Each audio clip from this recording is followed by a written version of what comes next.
ታሪኩ የሚጀምረው አንድ ወጣት በዋና አሰልጣኙ ታዞ በአንድ ጣቱ ብቻ በመቆም እጅግ ከባድ ልምምድ እያደረገ ባለበት ትዕይንት ነው። ለ12 ተከታታይ ሰዓት ያህል ምንም ሳይንቀሳቀስ በዚህ ሁኔታ መቆየት አለበት። ምክንያቱም እየሰለጠነ ያለው የአንድ ጣት ጥልቅ የኃይል ጥበብን ነው። ልምምድ ላይ እያለ አጋጣሚ ሚዛኑን ስቶ ቢወድቅ ከምግብ ይልቅ የድብድብ በትር ነው የሚጠብቀው። ምንም እንኳን ልምምዱ እጅግ አሰቃቂና ከባድ ቢሆንም የወጣት ግን በፍጹም ተስፋ ቆርጦ አያውቅም። ይህን ያህል ቆርጦ የሚለማመድበት ዋና ምክንያቱ ደግሞ በቅርቡ በከተማው ውስጥ የገሃነም በር እየተባለ የሚጠራ አንድ ግዙፍ ጉድጓድ በመፈጠሩ ነው። አንድ ቀን በድንገት ከዚህ ጉድጓድ ውስጥ አንዲት ትኋን መሰል ትል ወጣች። ይህች ትል ተራ ትል ሳትሆን ከገሃነም የመጣች አደገኛ አውሬ ነበረች። የሰዎችን መጥፎና አሉታዊ አስተሳሰብ በመጠቀም በቀላሉ ሰውነታቸው ውስጥ የመግባት ችሎታ አላት። ኢላማዋን እየፈለገች ስትበር በመንገድ መጨናነቅ ምክንያት በንዴት የሚጮህ አንድ የጭነት መኪና ሹፌር ታገኛለች። ወዲያውንም የሹፌሩ አካል ውስጥ ትገባለች። ሹፌሩ በቅጽበት ሰውነቱን መቆጣጠር አቅቶት መንቀጥቀጥ ይጀምራል። መኪናውም ከቁጥጥር ውጭ ሆኖ በከተማ ውስጥ ዘግናኛውን የትራፊክ አደጋ ያስከትላል። በሌላ በኩል ዋና ገጸ ባህሪ ከሆነው ጁክ ጋር እንተዋወቃለን። እሱ የሁለተኛ ደረጃ ተማሪ ሲሆን የትምህርት ቤቱ ጉልበተኛና አለቃ ነው። ሆኖም ግን ጁክ በጭራሽ ደካሞችን አያጠቃም። ከዚያ ይልቅ ትምህርት ቤት ውስጥ ያሉትን ሌሎች ጉልበተኞችን በመቅጣት ዳግመኛ ማንንም እንዳያስቸግሩ ያደርጋቸዋል። ዛሬ ትምህርት ጨርሶ ሲወጣ አንድ ልጅ እየሮጠ ወደ መንገዱ መሃል ሲገባ ያያል። ልክ በዚህ ሰዓት ያ ከቁጥጥር ውጭ የሆነው የጭነት መኪና በከፍተኛ ፍጥነት ወደ ልጁ እየመጣ ነበር። ይህንን ያየው ጁክ አደጋውን ከምንም ሳይቆጥር የራሱን ሕይወት አሳልፎ ሰጥቶ ልጁን ለማዳን ዘለለ። መኪናው ጁክን ክፉኛ ገጨው። ጁክም ሆነ የጭነት መኪናው ሹፌር እዛው ወዲያውኑ ሕይወታቸው አለፈ። ያቺ አደገኛ ትል ግን ከቦታው አመለጠች። ጁክ ነፍሱን ከስጋው ተለይታ መንፈስ በመሆኑ ክፉኛ አዝኖ ባለበት በዚህ ቅጽበት በድንገት አንዲት ሴት ከየት መጣች ሳይባል ከፊቱ ብቅ ትላለች። ራሷን ቦጣም ብላ አስተዋወቀችው። ስራዋም የሞቱ ሰዎችን ነፍስ ወደ መንፈሳዊ ዓለም መምራት ሲሆን እዚያም ነፍሶች ገነት ወይንም ገሃነም እንደሚገቡ ፍርድ ይሰጥባቸዋል። ይህንን ሲሰማ ጁክ ቀጥታ ወደ ሙታን ዓለም ንጉስ እንድትወስደው ይጠይቃታል። ወዲያውኑም የቦታ መሸጋገሪያ በር ይከፈታል። ሁለቱም አንዲት ትንሽ ጀልባ ላይ ተሳፍረው ጉዞ ጀመሩ። ብዙም ሳይቆዩ ንጉሱ ወዳለበት መንፈሳዊ ዓለም ይደርሳሉ።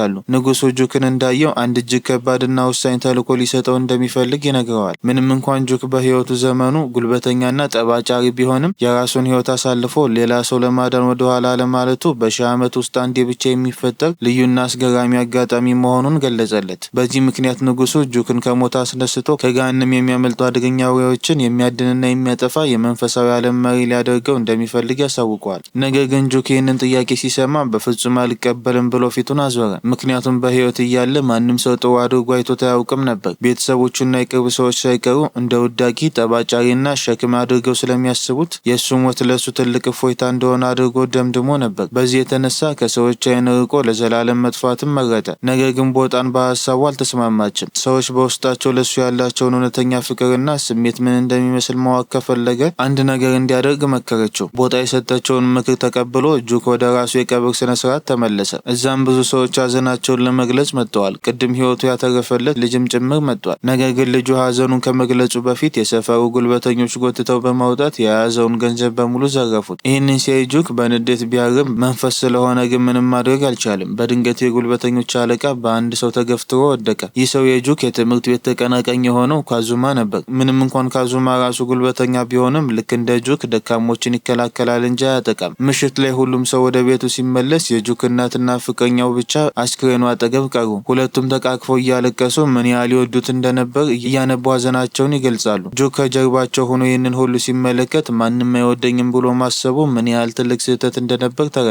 በአቅራቢያቸው ደግሞ ቅድም በካዙማ የተደበደቡ ጉልበተኞች ብሽቀታቸውን ለማውጣት አንድ ምስኪን ተማሪ አግኝተው እያሰቃዩ ነበር። ተማሪው በውስጡ በንዴት አረረ። እነሱን ለመግደል የሚያስችል ጉልበት እንዲኖረው ተመኘ። ይህ ትልቅ የሆነ የጥላቻና የክፋት ስሜቱ ያቺ ከገሃነም ያመለጠችውን ትል ሳባት። ትሏ ቀጥታ መጣ ውስጥ ገባች። በቅጽበት ልጁ አእምሮውን ስቶ ልክ እንደ ዞምቢ አደገኛ አውሬ ሆነ። ጉልበተኞቹን አሳዶ በመደብደብ ነፍስ ያውጭኝ ብለው እንዲሸሹ አደረጋቸው። ነገር ግን በዚህ ወከባ መሃል አንዲት ሞተር ሳይክል ተገልብጣ ነዳጅ ሲፈስ በአቅራቢያው ካለ ላይተር ጋር ሲገናኝ አካባቢውን ያናወጠ እጅግ ግዙፍ ፍንዳታ ተከሰተ። ይህንን ፍንዳታ የሰማው ካዙማ ከጓደኞቹ ጋር በፍጥነት ወደ ቦታው ሲደርስ ከፊቱ ያየው አውሬ ክፉኛ አስደነገጠው። ምን እንደሆነ ሊገባው አልቻለም። በሌላ በኩል ፍንዳታው የፈጠረው እሳት በፍጥነት ተዛምቶ የጁክን ቤት አቃጠለው። የጁክ ፍቅረኛ የራሷን ህይወት አደጋ ላይ ጥላ የጁክን አስክሬን ለማውጣት ወደሚነደው ቤት ውስጥ ዘላ ገባች። ይህን ያየው ጁክ ተከትሏት ገባ። እሳቱ እየባሰ መጣ። የቤቱ ጣሪያ በላያቸው ላይ ሊወድቅ ተደረመሰ። ጁክ ፍቅረኛውን ለማዳን ጣሪያውን ተሸከመው። ነገር ግን መንፈስ ስለሆነ ብዙ መቆየት እንደማይችል ገባው። ምንም አይነት ዋጋ ቢጠይቀውም እሷን ለማዳን ሲል ንጉሱ ከሞት እንዲያስነሳው ተማጸነ። ንጉሱም ወዲያውኑ ተስማምቶ ጁክን ወደ ህይወት መለሰው። ጁክ በህይወቱ እንደተነሳ በመጨረሻ ሰከንድ ፍቅረኛውን አቅፎ ከእሳቱ ውስጥ ይዟት ወጣ። እናቱም ይህንን ስታይ በድንጋጤ ደርቃ ቀረች።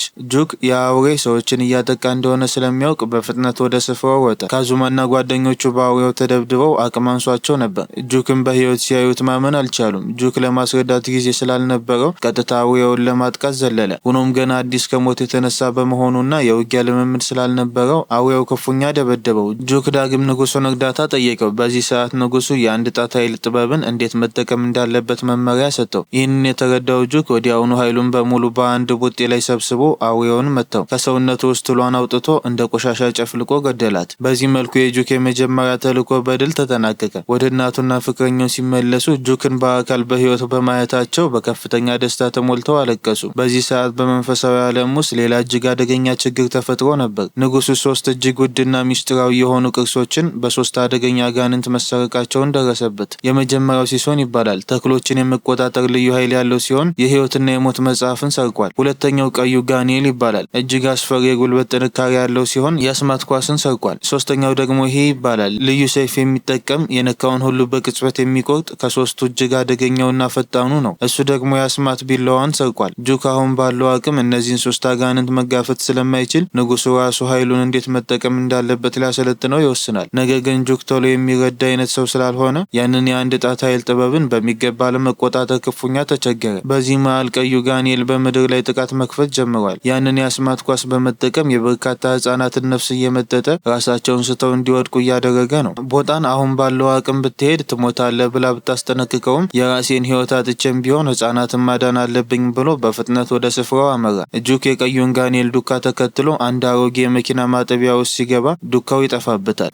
ፈልጎ በድንገት ያንን የአስማት ኳስ መሬት ላይ ወድቆ ያገኘዋል። ነገር ግን ይሄ ጠላት ወጥመድ እንደነበረ አላወቀም። ጁክ ኳሷን ሊያነሳ ጎንበስ ሲል ከየት መጣ ሳይባል ቀዩ ጋኒኤል ከኋላ ብቅ ብሎ በአንድ ምት እጅግ ርቆ እስኪወድቅ ድረስ አሽቀንጥሮ ጣለው። ምንም እንኳን ጋኒኤሉ እጅግ ግዙፍ ቢሆንም በሚያስገርም ሁኔታ ፈጣን ነበር። ጁክ አቋሙን ከማስተካከሉ በፊት ተከታታይ የሆኑ አስፈሪ ጥቃቶችን አዘነበበት። ጁክ ከመሸሽ ውጭ ምንም አማራጭ አልነበረውም። በአንድ አሮጌ መኪና ውስጥ ገብቶ ቢደበቅም ጋኒኤሉ መኪናውን ሰባብሮ ልክ እንደ አሻንጉሊት ወጥቶ አወጣውና ወረወረው። ዝም ብሎ መሸሽ እንደማያዋጣው የገባው ጁክ መልሶ ማጥቃት ጀመረ። ነገር ግን የእሱ ጥቃት ለጋኒኤሉ ልክ እንደ ትንንሽ ንክሻ ነበር። አንዲት ጸጉር እንኳን ሊነቅልበት አልቻለም። አሁን ጁክ ሙሉ በሙሉ ተሸንፎ ጋኒኤሉ አንቆ ወደ ላይ አነሳው። በድንገት አንድ ትንሽ ልጅ ብቅ ብሎ ጋኒኤሉ ጁክን እንዲለቀው ጮኸ። በሚገርም ሁኔታ ጋኒኤሉ ጁክን ለቀቀው። ነገር ግን ፊቱን አዝሮ የአስማት ኳሷን በመጠቀም የልጁን ነፍስ ለመምጠት ተዘጋጀ። ይህንን ሲያይ የጁክ ደም ፈላ። ያለውን የመጨረሻ ጥንካሬ በሙሉ አሰባስቦ ወደ ቀዩ ጋኒኤል ሮጠ። በቀጥታ ፊቱ ላይ በመጠጋት የአንድ ጣት ኃይል ጥበቡን በሙሉ ኃይሉ ፊቱ ላይ አፈነዳው። ፍንዳታው እጅግ ኃይለኛ ከመሆኑ የተነሳ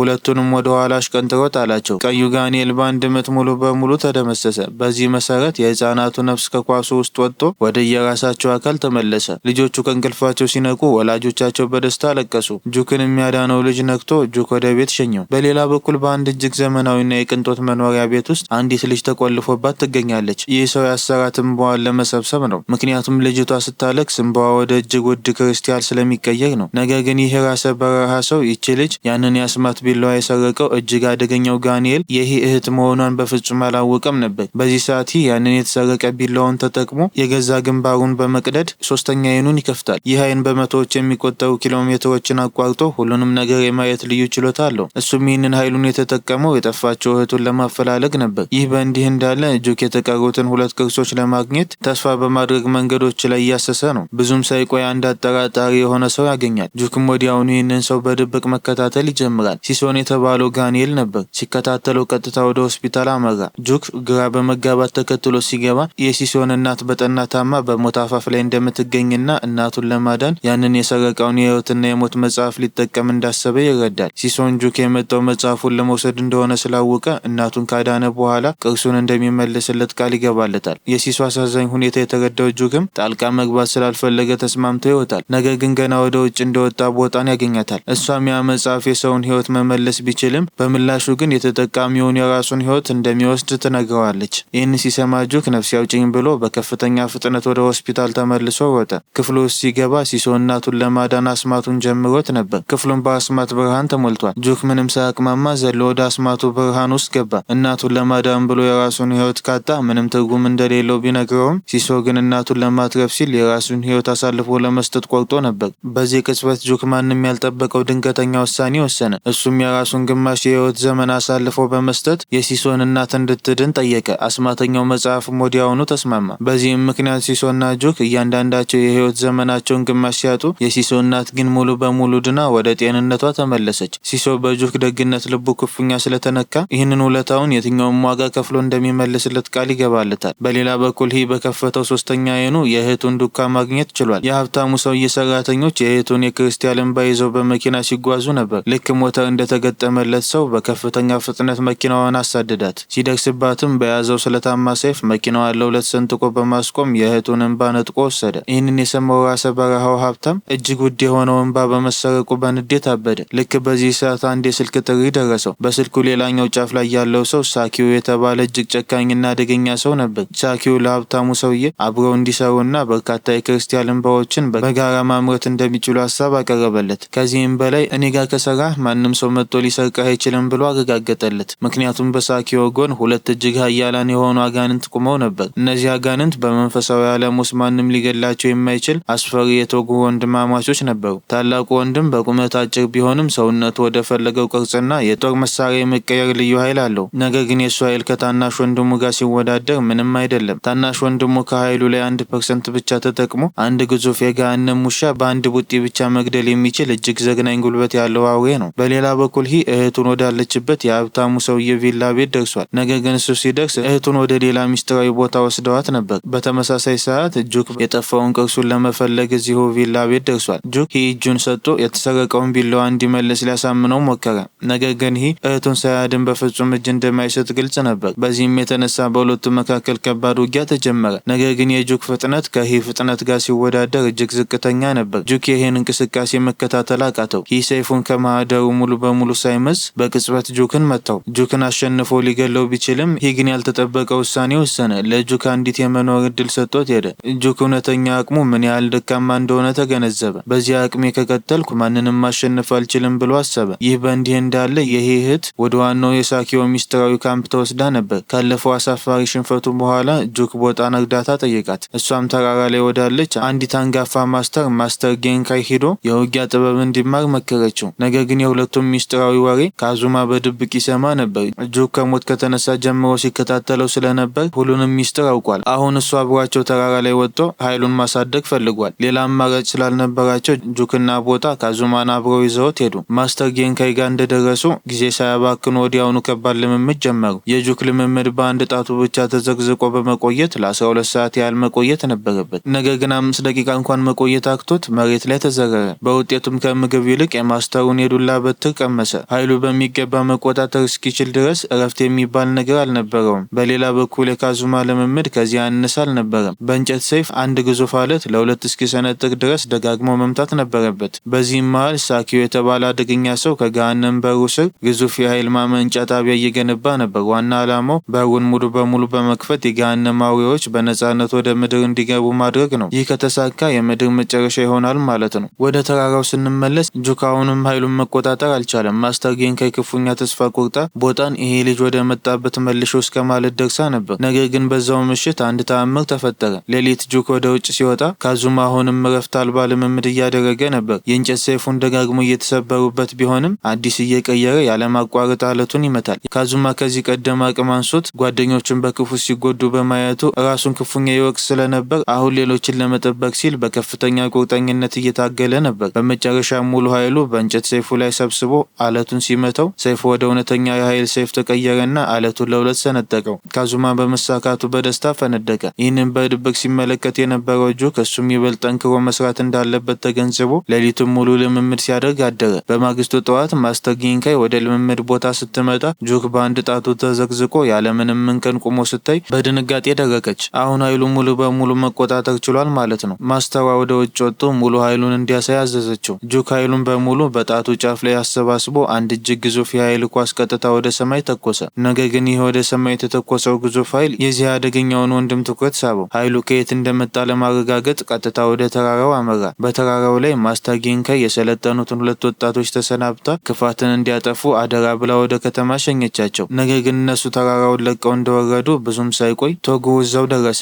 ለካ ማስተር ጌንካይና ቶጉ ከዚህ ቀደም በሚገባ የተዋወቁ ነበር። ሆኖም ቶጉ ጁክን ስላጣና አላማው የተለየ ስለነበር ማስተር ጌንካይን እዛው ገሏት ሄደ። ጁክ ልምምዱን ጨርሶ ወደ ቤቱ ሲመለስ ያልጠበቀው መጥፎ ዜና ጠበቀው። ፍቅረኛው ታፍና ተወስዳለች። የተተወው ምልክት ደግሞ አጋቹ ሂ የተባለው አደገኛ ጋኔል መሆኑን ያሳያል። በንዴት ያበደው ጁክ ፍቅረኛውን ለማዳን ወዲያውኑ ሂን አፈላልጎ በማግኘት እጅግ የከረረ ውጊያ ጀመሩ። ነገር ግን ከልምምዱ በኋላ ጁክ እንደ በፊቱ ደካማ አልነበረም። ከሂ የፍጥነትና የኃይል ደረጃ ጋር እኩል ለእኩል መፋለም ቻለ። ልክ በዚህ ሰዓት ሲሶን በድንገት በመሃል ጣልቃ ገብቶ ውጊያውን አስቆመ። ፍቅረኛውን ያፈነው ሂ ሳይሆን የሂን መልክ ተመስሎ ያታለላቸው ኢማ የተባለው አደገኛ አውሬ መሆኑን አጋለጠ። አሁን ላይ አጋቾቹ የጁክን ፍቅረኛ ይዘው ወደ ሳኪዮ ሚስጥራዊ ደሴት በመርከብ እየተጓዙ መሆኑን አስረዳው። በእርግጥም የጁክ ፍቅረኛ መርከብ ውስጥ በአጋቾች ቁጥጥር ስር ነበረች። ነገር ግን አጋቹ ወደ እሷ ሲጠጋ በፍጥነት አቋሟን አስተካክላ ፊቱ ላይ ኃይለኛ ቡጢ ያሳረፈችበት። ባልጠበቀው ሁኔታ የቡጢው ኃይል የውሸት ፊቱን ገፈፈውና ኢማ ትክክለኛ ዘግናኝ የጋኒኤል መልኩን አወጣ። ይህ በእንዲህ እንዳለ ጁክ፣ ካዙማ፣ ሂና ሲሶን አራቱ በአንድነት ሁለቱ ልጃገረዶች የጁክ ፍቅረኛንና የሂን እህት ለማዳን ወደ ሳኪዮ ደሴት ለመሄድ ተስማሙ። ምንም ጊዜ ሳያባክኑ በፍጥነት ወደ ወደቡ በመሄድ መርከብ ተሳፍረው ሳኪዮ ወዳለበት ሚስጥራዊ ደሴት ደረሱ። ደሴቱ ላይ እግራቸውን እንዳሳረፉ ሂ እህቱን ብቻውን ለማዳን ስለፈለገ ከቡድኑ ተነጥሎ ሄደ። አሁን ቡድኑ ውስጥ የቀሩት 3 ሰዎች ብቻ ናቸው። ሆኖም ጉዟቸው ገና እንደጀመሩ የሳኪዮ አደገኛ ጠባቂ መንገዳቸውን ዘጋው። ይህንን ሲያይ ሲሶን ወደፊት በመውጣት ጁክና ካዙማ ወደፊት እንዲቀጥሉና ይህንን ጠላት እሱ ራሱ እንደሚጋፈጠው ነገራቸው። የጠላቱ ስም ጥቁር ቁራ ይባላል። ፈንጂዎችን የመፍጠር ልዩ ኃይል ያለው ጋኒኤል ስለሆነ ሲሶሱን መጋፈጥ እጅግ ከበደው። በዚህ ሰዓት ጥቁር ቁራ በአይን የማይታዩ በርካታ ፈንጂዎችን በዙሪያ ጠመደ። ሲሶን ትንሽ እንኳን ቢነካቸው በቅጽበት ስለሚፈነዱ ወደ ጠላቱ ለመጠጋት ምንም አይነት መንገድ አጣ። በዚህ የተነሳ ሲሶን አንዲት ቀይ ጽጌረዳ አበባ አውጥቶ የአበባውን ቅጠሎች ወደ አየር በመወርወር ፈንጂዎችን በሙሉ አፈነዳቸው። የቀረውን የአበባው ግድግዳ ደግሞ ልክ እንደ ቀስ በመወርወር የጥቁር ቁራ እጅ ላይ ሰካው። ነገር ግን ይህ ጥቃት ጠላቱን ክፉኛ ስላስቆጠው በርካታ ፈንጂዎችን በሲሶ ላይ አፈነዳበት። ሲሶን ክፉኛ ቆሰለ። ሌላ አማራጭ ስላጣ ሲሶን ትክክለኛውን ማንነቱን ለማውጣት ተገደደ። ለካ ሲሶ በውስጡ እጅግ ኃይለኛ የሆነ የቀበሮ ጋኒኤል ደብቆ ነበር። ይህ የውጊያ አቋሙ ከምንም በላይ ኃይለኛና እጅግ ፈጣን ስለነበር ጠላቱ ሊመታው በፍጹም አልቻለም። የውጊያው ሚዛን ወዲያውኑ ተቀየረ። ሲሶን በርካታ ስጋ በል እጽዋትን ጠርቶ ጥቁሩን ቁራ እንዲያጠቁት አደረገ። ጠላቱ ነፍስ ያውጭኝ ብሎ ለመሸሽ ቢሞክርም ማምለጫ ስላጣ በፍጥነት በእጽዋቶች ተያዘ። ሲሶን ያሸነፈ ቢመስልም ያልታሰበ ችግር ተፈጠረ። ቀደም ሲል እናቱን ለማዳን በህይወትና ሞት መጽሐፍ ላይ ግማሽ የህይወት ዘመኑን ስለሰጠ ኃይሉ ክፉኛ ተዳክሞ ነበር። በዚህም የተነሳ የቀበሮ ጋኒኤል አቋሙን ለረጅም ሰዓት ማቆየት አቅቶት ወደ ቀድሞ የሰው መልኩ ተመለሰ። ልክ ወደ ሰውነት እንደተመለሰ ያጠመዳቸው ስጋ በል እጽዋቶች አብረው ጠፉ። ይህ ትልቅ እድል መሆኑን ያየው ጥቁር ቁራ መልሶ ጥቃት ጀመረ። ሲሶን ግን ተስፋ አልቆረጠም። ፈንጂዎችን እያመለጠ ወደ ጠላቱ በመጠጋት እጁን በመያዝ ፈንጂ እንዳይወረወር ለማገድ ቻለ። ነገር ግን ብዙም ሳይቆይ በጥቁር ቁራ ተመቶ ወደ ኋላ ወደቀ። በዚህ ሰዓት ሲሶ ሙሉ በሙሉ አቅሙ ተሟጦ ነበር። ጥቁር ቁራ እንዳሸነፈ አስቦ መኩራት ጀመረ። ሆኖም ሲሶ ገና አላሸነፍክም አለው። ቅድም የቆሰለው እጅህን ሲይዘው በሰውነት ውስጥ ገዳይ የሆነ የእጽዋት ዘሮችን ዘርቼብሃለሁ አለው። በዚህ ቅጽበት ዘሮቹ በጥቁር ቁራ ሰውነት ውስጥ በፍጥነት ማደግና የውስጥ አካላቱን ሙሉ በሙሉ ማውደም ጀመሩ። በመጨረሻም እጽዋቶቹ ከሰውነቱ ውስጥ ቀደው ሲወጡ ጥቁር ቁራ በአሰቃቂ ሁኔታ ተገደለ። በዚህ መልኩ የመጀመሪያው አደገኛ ጠላት ተደመሰሰ። በሌላ በኩል ደግሞ ለብቻው የሄደው ሂ እጅግ ግዙፍ የሆነ መጥረቢያ ከታጠቀ ገዳይ ከተባለ ግዙፍ ጠላት ጋር ተፋቷል። ጠላቱ ምንም እንኳን ግዙፍና ኃይለኛ ቢሆንም እጅግ ዘገምተኛ ነበር። ይህ ፍጥነት ግን ወደር አልነበረውም። ይህ በተረጋጋ መንፈስ የጠላቱን መጥረቢያ ለሁለት ሰነጠቀው። በመቀጠልም የጠላቱን የብረት ትጥቅ ሰባብሮ አፈረሰው። ነገር ግን ማንም ያልጠበቀው ነገር ተፈጠረ። ትጥቁ ሲሰበር ጠላቱ ይበልጥ ኃይለኛ ሆነ። አሁን የቡጢው ምት አየሩን እየሰነጠቀ ጉዳት ያደርሳል። ይህ በቀጥታ ባይመታውም በቡጢ ንዝረት ብቻ ክፉኛ ቆሰለ። በአንድ ቡጢ ግድግዳዎችን ሰባብሮ አሽቀንጥሮ ጣለው። ሌላ አማራጭ ያጣው ሂ የቀኝ እጁን ጨርቅ ቀዶ በመጣል በመጨረሻና እጅግ አስፈሪ በሆነ የጥቁር ዘንዶ ጥበቡ ተጠቀመ። ከገሃነም የመጣው የጥቁር እሳት ዘንዶ ጠላቱን በአንድ ጊዜ ውጦ በማቃጠል ወደ ሞት አሰናበተው። የዚህ ውጊያ አሸናፊ ሂ ሆነ። ብዙም ሳይቆይ ከሲሶን ጋር ተገናኝተው ሁለቱም ጁክን ለመርዳት በፍጥነት ሄዱ። ይህ በእንዲህ እንዳለ የጁክ ፍቅረኛ ከሂ እህት አቅራቢያ ታስራ ነበር። ለማምለጥ ስትል ሆዷን እንዳመማት አስመስላ ጮኸች። ጠባቂው ሊያያት በሩን ከፍቶ ሲገባ የጁክ ፍቅረኛ ዘላ አንገቱን አንቃ እስኪዝል ድረስ አፈነችው። ወዲያውኑ የሂን እህት ፈታ ይዛ በማምለጥ ላይ እያሉ ካዙማን አገኙት። አሁን ካዙማ ሁለት ሴቶችን በሰላም የማውጣት ኃላፊነት ወሰደ። ነገር ግን ካዙማ መንገዱን ተሳስቶ ቀጥታ ያቺ የገሃነም ውሻ ወዳለችበት ክፍል ይዟቸው ገባ። ውሻዋ ልትበላቸው ስትል ነፍሴን አውጭኝ ብለው ወጣው። ውሻው ሌላ ክፍል ውስጥ አስገብተው በመቆለፍ ለጥቂት ተረፉ። ገና ፎ እፎይ ሳይሉ ግን ሌላ አደጋ ከፊታቸው ድቅን አለ። ኢማ የተባለው ታላቁ የቶጎ ወንድም መንገዳቸውን ዘጋው። ካዙማ ሴቶችን ለማዳን ወደ ኢማ ሩጦ ጥቃት ሰነዘረ። ነገር ግን የኢማ ሰውነት በሰከንዶች ውስጥ መልሶ የመገጣጠም ልዩ ኃይል ስላለው ተራ ጥቃቶች ምንም ሊያደርጉት አልቻሉ። ካዙማ ክፉኛ ተደብድቦ መሬት ላይ ወደቀ። ኢማ ካዙማን ሊገለው ሲል የጁክ ፍቅረኛ ጣልቃ ገባች። ኢማ ትኩረቱን ወደ ልጅቷ አደረገ። መሬት ላይ ወድቆ አቅም ያጣው ካዙማ ከዚህ ቀደም ጓደኞቹ ሲጎዱ ማዳን አቅቶት እንዴት ራሱን ይወቅስ እንደነበር አስታወሰ። ዳግመኛ ይሄ ነገር እንዲፈጠር አልፈቅድም ብሎ በመጮህ የተደበቀውን ኃይሉ በድንገት አወጣ። የኃይል ሰይፉን በእጁ ላይ በራ። በአንድ የሰይፍ ምት የኢማን እጅ ለሁለት ቆረጠው። በመቀጠልም ሰውነቱን በሙሉ በሰይፍ ቆራርጦ ጣለው። ካዙማ እንዳሸነፈ አስቦ በደስታ ፈነደቀ። ነገር ግን ከ5 ሰከንድ በኋላ የተቆራረጡት የኢማ የሰውነት ክፍሎች ዳግም ተገጣጥመው ምንም እንዳልተፈጠረ ሆኖ ቆመ። ይህንን ያዩት ሶስቱም በፍርሃት ተውጠው ነፍሳቸውን ለማዳን ሩጠው አመለጡ። በሌላ በኩል ጁክ ያንን እጅግ አደገኛ የሆነውን ታናሹን ቶጎን ሊጋፈጥ ከፊቱ ቆሟል። ከመቆጣጠሪያ ክፍሉ ደግሞ ሳኪዮ የተባለ ክፉ ሰውና ራሰ በረሃው ሀብታም የውጊያውን መጀመሪያ ይጠባበቃሉ። ሳኪዮ ታናሹ ቶጎ እንደሚያሸንፍ ሙሉ በሙሉ እርግጠኛ ነበር። በመቀጠልም ሳኪዮ የገሃነም በር ሙሉ በሙሉ እንዲከፍቱ ታዘዘ። ዘግናኝ አውሬዎች ከገሃነም መውጣት ጀመሩ። ይህንን ያየው ንጉስ ጊዜያዊ የኃይል ግድግዳ ቢሰራም ግድግዳው ለረጅም ጊዜ አውሬዎችን መቆጣጠር አይችልም። ስለዚህ ጁክ በፍጥነት ጠላቱን አሸንፎ በሩን መዝጋት አለበት። ነገር ግን አሁን ላይ ጁክ ክፉኛ እየተደበደበ ነው። ታናሹ ቶጎ ልክ እንደ ቆሻሻ በእግሩ አሽቀንጥሮ ከጣለው በኋላ ወደ ላይ ዘሎ እጅግ ዘግናኝ የሆነ ቡጤ ያሳረፈበት። እንደ ድል ሆኖ ጁክ ቡጤውን አምልጧል። ነገር ግን የቡጤው ኃይልና ንዝረት በአቅራቢያው የነበረውን ግዙፍ የብርሃን ምሰሶ ሰብሮ ቀጥታ ራሰ በረሃው ሰውዬ ወዳለበት የመቆጣጠሪያ ክፍል ተደረመሰ። ሀብታሙ ሰውዬ በጭንቀት ከሞት ተርፎ በፍርሃት ተውጦ ከክፍሉ ሸሽቶ ወጣ። ኩኖም ገና እንደወጣ ያቺ የገሃነም ውሻ ፊት ለፊት አገኛት። የውሻዋ ጣፋጭ ራት ሆነ። ልክ በዚህ ሰዓት ሂና ሲሶን ደርሰው ጁክን ለመርዳት ውጊያውን ተቀላቀሉ። ነገር ግን ሶስቱ በአንድነት ሆነውም ቶጎን መቋቋም አልቻሉ።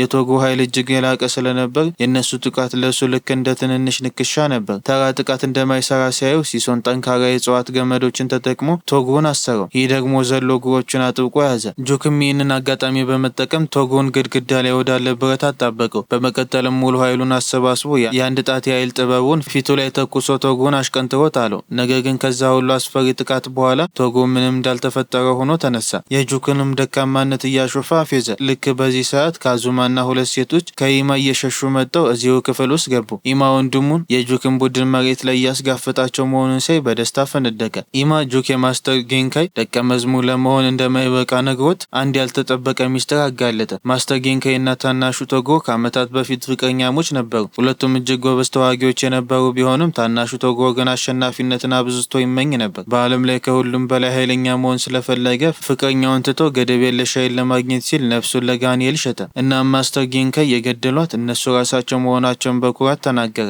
ይህንን ሲሰማ የጁክ ደም ፈላ።